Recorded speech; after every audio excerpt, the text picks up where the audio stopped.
ఇక వివరాలకు వెళ్తే ప్రజా సమస్యలను పరిష్కరించే లక్ష్యంతో రాష్ట్ర ప్రభుత్వం ప్రతిష్టాత్మకంగా ప్రతి సోమవారం నిర్వహిస్తున్న ప్రజా ఫిర్యాదుల పరిష్కార వేదిక కార్యక్రమంలో అందిన ప్రతి అర్జీని క్షుణ్ణంగా పరిశీలించి అర్జీదారులకు సంతృప్తికరమైన పరిష్కారం అందించాలని జిల్లా కలెక్టర్ ఎంఎన్ హరీందర్ ప్రసాద్ అధికారులను ఆదేశించారు. సోమవారం కాకినాడ కలెక్టరేట్లోని వివేకానంద హాల్లో జిల్లా స్థాయి పీజీఆర్ఎస్ కార్యక్రమం జిల్లా కలెక్టర్ ఎంఎన్ హరీందర్ ప్రసాద్, జిల్లా joint collector Apoorva Bharat, DRO doctor T తిప్పేనాయకులతో పాటు వామపీడి Madhusudan, DRDA PD G Srinivasarao, BC corporation ED A Srinivasarao, జిల్లా స్వర్ణ గ్రామ వార్డు అధికారి జె వేణుగోపాల్, డీడీఓపీ వాసుదేవరావు తదితరులు కాకినాడ జిల్లా నుంచి వచ్చిన ప్రజల నుండి అర్జీలు వినతులు స్వీకరించారు.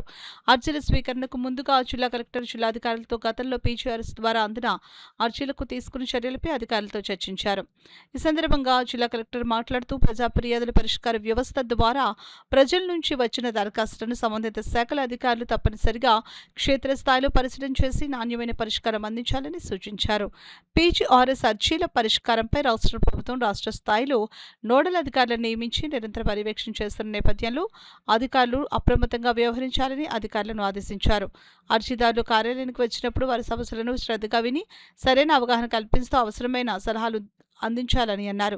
పీజీఆర్ఎస్ అర్జీల పరిష్కారానికి వివిధ శాఖల అధికారుల సమన్వయంతో పనిచేసి అర్జీలు ఎప్పటికప్పుడు పెండింగ్ లేకుండా నిర్ణీత గడువులోపు పరిష్కరించాలని జిల్లా కలెక్టర్ ఆదేశించారు.